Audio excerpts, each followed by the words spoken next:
In this video we're going to show you how to keep just the perfect amount of sourdough starter going in your fridge for the occasional baker.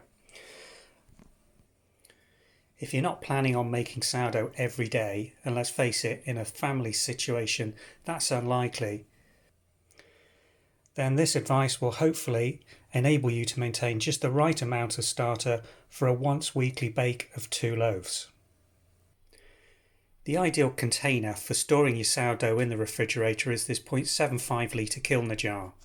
You'll see that we've removed the seal from around the top of the jar, which enables you to close the jar, but it's not airtight. That allows any carbon dioxide gas to escape, so you're not getting a pressurised vessel.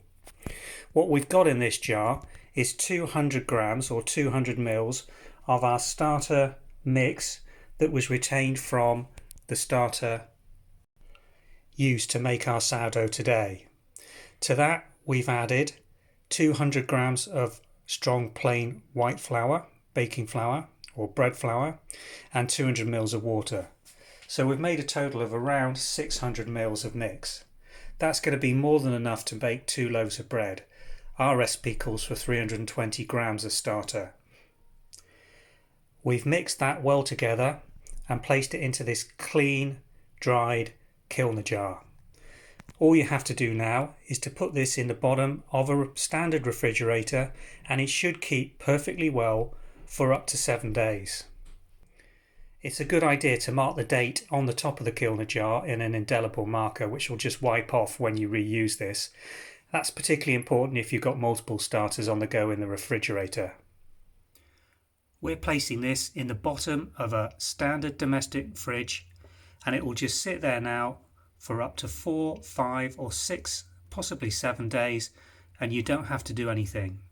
It may rise slightly, just keep an eye on it, but usually if it's at a standard refrigerator temperature there'll be very little change in this, and it will stay there perfectly well for 1 week. The day before you're ready to bake your next sourdough, remove the starter from the fridge and just let it come to room temperature. You shouldn't have to feed the starter dough again on this time. Just let it stand for 24 hours and you will see it starting to react and get some bubbles in the mix. Remove the amount of starter dough on the day you're ready to bake as you would normally, and with the retained starter mix just repeat this process again, adding 200 grams of flour, 200 grams or mils of water, putting into a clean Kilner jar, labelling with the date, and it all goes back into your fridge. By doing this, you avoid wasting any of the starter mix, get enough starter dough each time you remove it from the fridge to produce 2 loaves of bread, refeed the mix, and you can keep the starter going indefinitely using this method.